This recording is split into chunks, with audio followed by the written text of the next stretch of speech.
everybody in the world uses it except for us, but doctors and scientists use it. So, okay. So all of those, we're going to use these. You might wonder, where would we use nanometers? Actually, quite often, because billions of a meter, billions of a gram, we do use it. Coming up soon. So we're going to be talking about microscopes. That means we need to talk about light. Light is electromagnetic radiation. More specifically, light behaves as both waves and particles.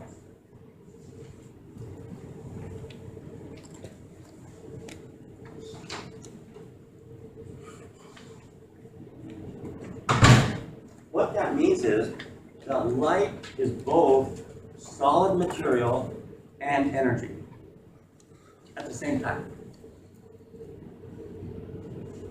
That's the basis of Einstein's famous equation.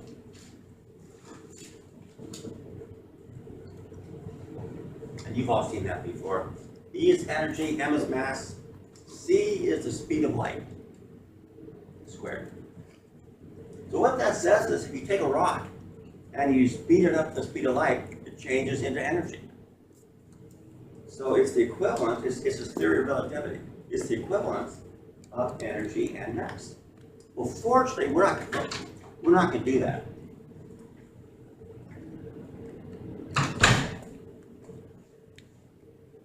The wave properties, that's what we're going to deal with, are characterized by wavelength and frequency.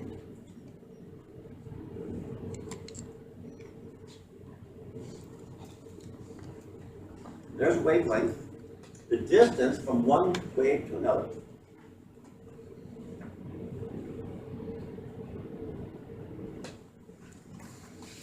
Frequency is the number of cycles. Number of cycles per second. Cycles per second. Although that's not really used anymore. I wish it were, because I like it better. But what they use now is Hertz.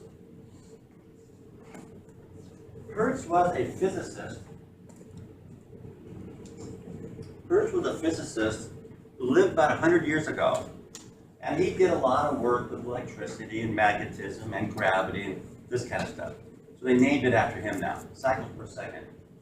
The good news is the numbers are the same. So 4 cycles per second equals 4 hertz. So it doesn't change anything, just a different unit. So that would be 4 cycles right there. Yeah. When you do. In 1 second, yeah. So anyhow, wavelength and frequency. Frequency usually, that would be this. Frequency usually, but we will actually be looking at wavelength in a little bit. Resolution, I don't know what that yellow line is. Resolution is the ability to see 2 items as distinct objects. I know you've all looked at microscopes before. I'm sure you've had the experience that sometimes you're looking at something, you can't quite tell if you're looking at a single object or 2 different objects, because they kind of blur together. Well, that's resolution. The better the resolution, the more able you are to distinguish whether you have 2 objects or 1 object. And usually the way you can do that is to change the wavelength. Smaller wavelengths are better. Unfortunately, our microscopes, even though they're very nice microscopes, you cannot change the wavelength, so never mind. But I'll explain why the smaller wavelength works in a little bit. There is a reason. Smaller wavelengths are better for resonance.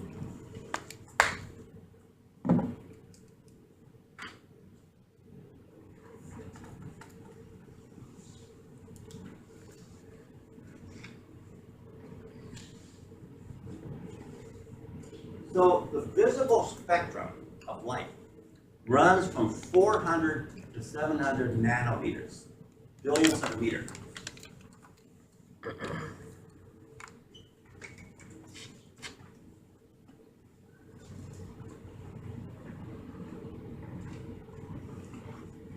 400 to 700 nanometers.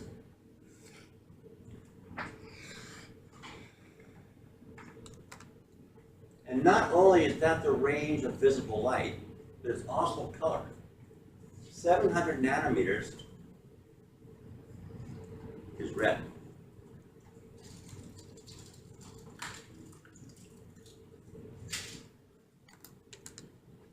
.400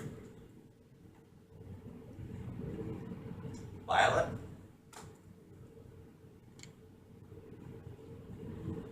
blue and green,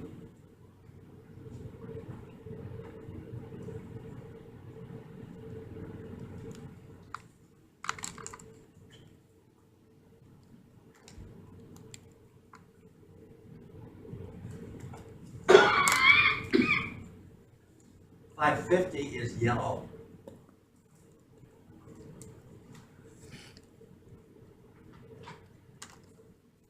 And so on. Now the reason I'm throwing this at you is because I want to make the point. There's nothing magic about these wavelengths. 400 to 700 is simply what our eyes respond to.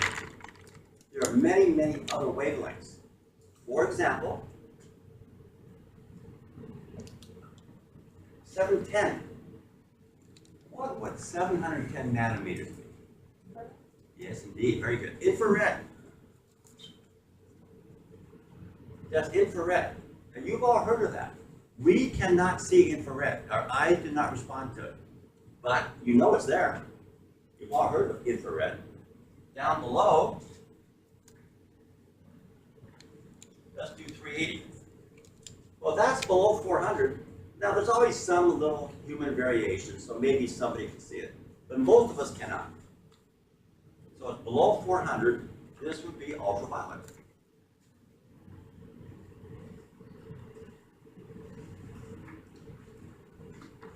Which again, I know you've all heard of. So the point is,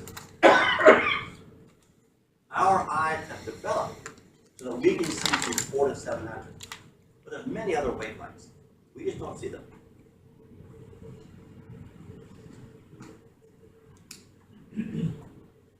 And also for color, I'm wearing a blue shirt right now. So my sorry. So my shirt is actually everything but blue. It's absorbing all the wavelengths except blue. The wavelength that's not being absorbed is blue. So the blue bounces off. The blue reflects. And the reason you see blue is because that was bouncing off into your eyes. You don't see what's being absorbed. You see what's bouncing off. So we see by reflected light.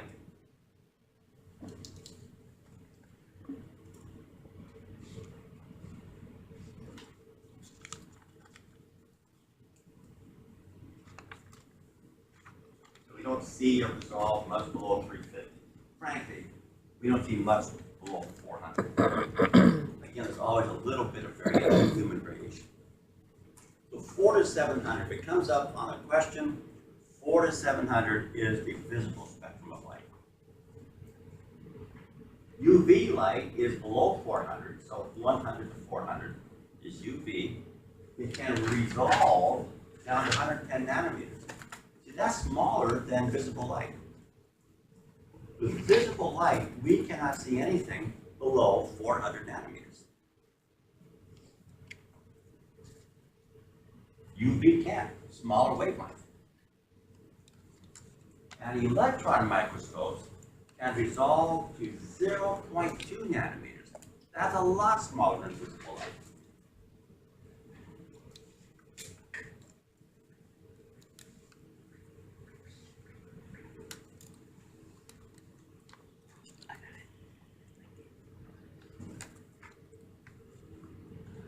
We'll get back to that in a minute. But let's talk about light microscopes first. Again, it's not the most exciting thing, I know that, but it's just something we have to get through. So, oh, sorry, we're not there yet. So properties of light, reflection, I just spoke to you about, reflected light. That's how we see. If something were to be absorbed completely, we wouldn't see it. We only see what bounces off back into our eyes. So again, reflected light. Transmission, this refers to the microscope. Light travels through the object. So in most microscopes, the light coming from below comes up through the slide. Most common. That's what we'll be doing. Transmission. Absorption, I mentioned already to you. Most wavelengths, most energy is retained by the object. Only what reflects off is what we see.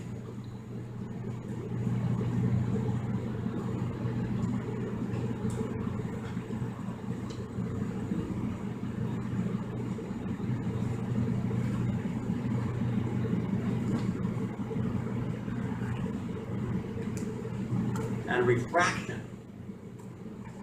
Refraction is the bending of light as it moves from one medium to another. I've got to explain that way. All of us, when we were growing up, were taught, among other things, the speed of light. Now here in America, 186,000 miles a second. From the rest of you from other countries, it was 3 times 10 to the 10th centimeters per second, or 3 times 10 to the 8th meters per second. But all of those is taking place in vacuum. It's taking place in outer space.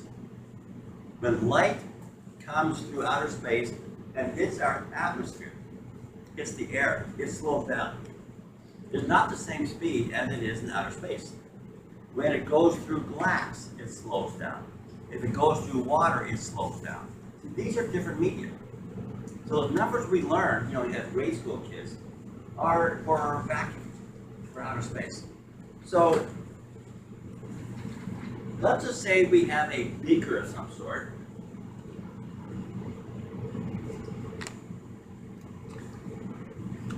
And a light ray comes to the beaker. Now I'm going to ignore the glass just to make it easier. I'm going through these like water. Don't need that abuse. That would be- Yeah, that would not have been good. And I'm going to ignore the glass just to make it easier. So just the water. So the light ray comes through the air, hits the water, slows down. In slowing down, it changes direction, it bends. That's the refraction.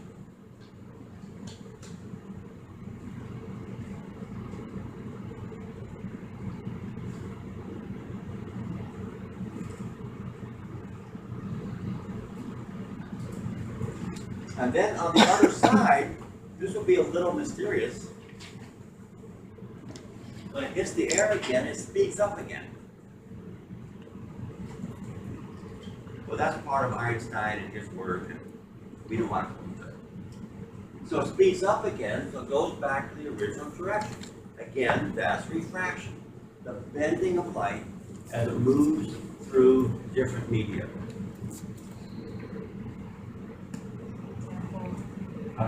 Water, Yeah, glass, yeah. anything. Anything different from vacuum? Yeah. Yes.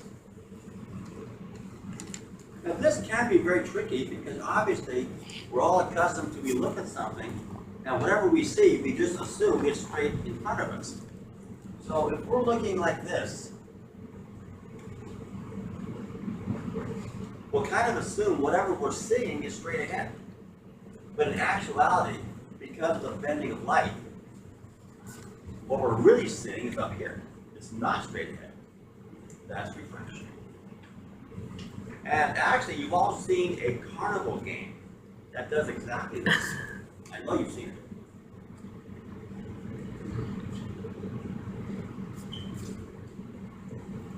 You have a giant tub, glass, of water.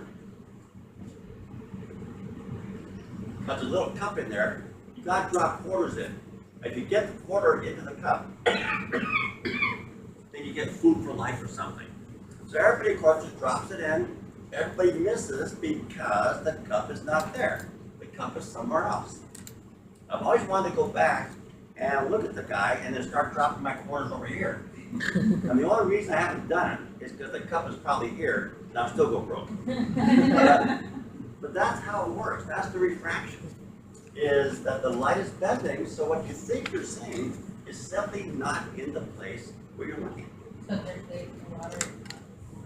It would, because now you're getting uneven refraction, yeah. So anyhow, if you ever see that guy, either drop your corners here or drop your corners. Oh, Mark says hi. Sorry. So.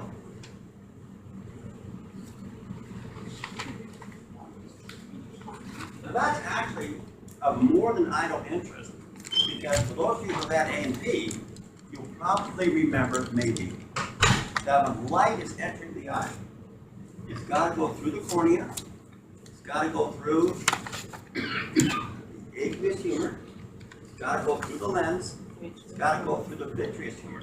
It's going through 4 different media before it hits the retina, which is where the photoreceptors are. So in every one of those cases, the light is bending. It's kind of amazing it finds the retina at all. So we do refraction all the time.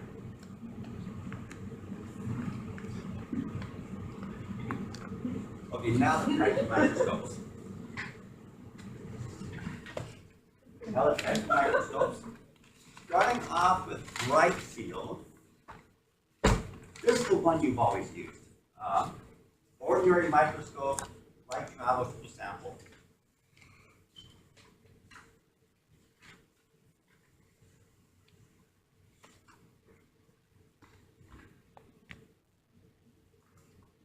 This is your microscope slide. Up here is your eyepiece, your ocular lens.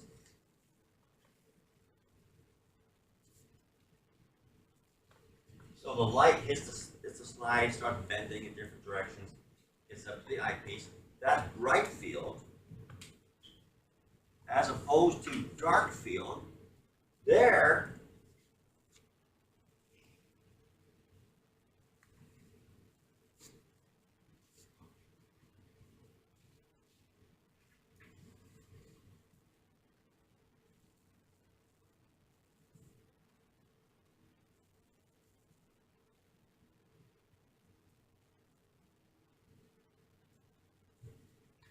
we have a condenser of some sort that blocks the light rays. So not all the light rays get through the slide. So they're going to get through the sample only at an angle, like this. So what you end up with is a light object seen against a dark background. That's a dark field. And you do that because some organisms are light sensitive. And actually shining light through the sample might change the sample. So in such a case, you just do light sensitive or you do a dark field, so the light does not go through. How do you know which objects are light sensitive? Well, you'd have to do it first, earlier, and you basically find out that you're not getting consistent results. And then you go back and you try something different.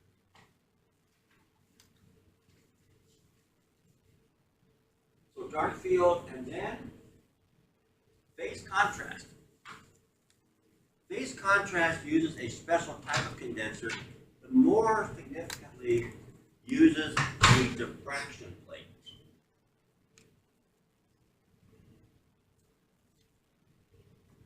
Diffraction plate has a grid, has lots of lines going up and down. And that diffraction plate would be right here. So basically, when the light goes through the grid, the light is going to bend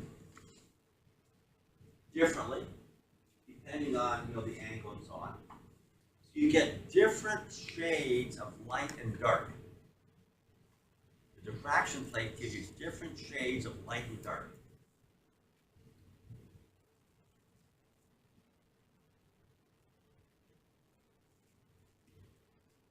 And that allows better visual internal structure. You know, it's kind of hard to picture, but if you're walking around outside at night, and maybe the street lights are on, but that's about it. So you can see, but it's not real bright. A lot of times you can see details of your surroundings better than if it's just bright sunlight. The bright sunlight tends to overwhelm many of the details. You just see the overall surroundings, you don't see the details. With shades and black and white and stuff, you often will see the details better. And that's what this is based on. So not too much light. And you're going to enhance the dark light. And that's using the phase contrast Yeah, this because whole, of the differential. yes.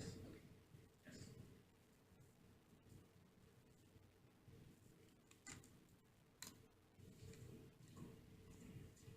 And finally, the fourth one, fluorescent microscopy. Fluorescent.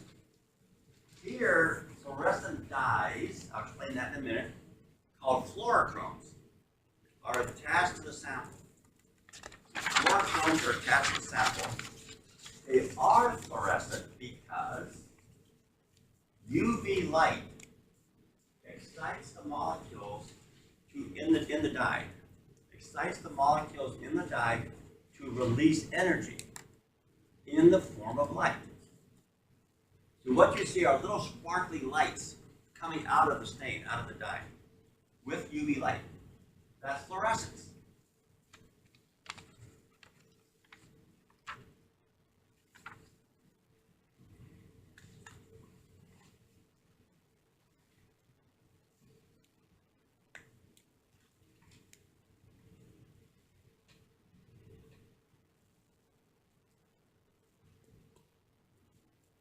This is not used very often, and really specifically for antigen-antibody interactions. I've already told you the antigens are the bad guys. They're the bacteria and the viruses and foreign particles that are trying to get inside of us to make us sick. The antibodies are the good guys. They're part of the immune system, and they fight the antigens. So as you might imagine, it would be of a lot of interest to know how the antibodies do that. How are they fighting the antigens?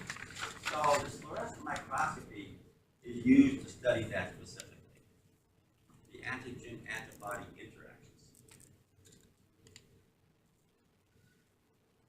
Now, of all four of these, bright field, dark field, phase contrast, and the fluorescent, we are only going to do bright field. So know what the other three are, but we ourselves are just doing the normal microscopy, which is bright field.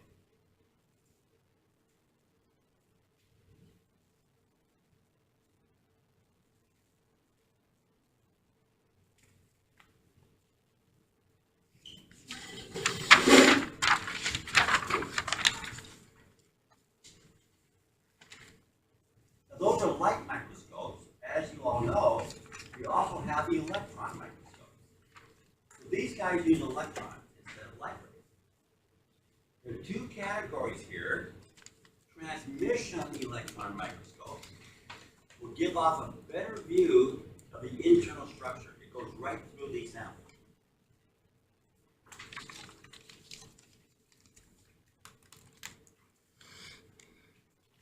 And it can magnify up to 500,000 times. Now, a normal light microscope can magnify maximum at 2,000. But in fact, nobody can use that. It's used on a practical basis, only 1,000.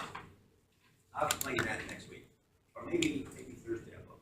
But it can only magnify at most 2,000, and in practice 1,000. So to go 500,000 times is way more than a light microscope. The scanning microscope is the other category, and it just looks at the surface of the sample. It looks at the outside, so you can see what the shape is and the structure, not the internal structures. And this only can do 50,000 times. Still, of course, way more than a the way this works, and this goes back to the smaller wavelength thing.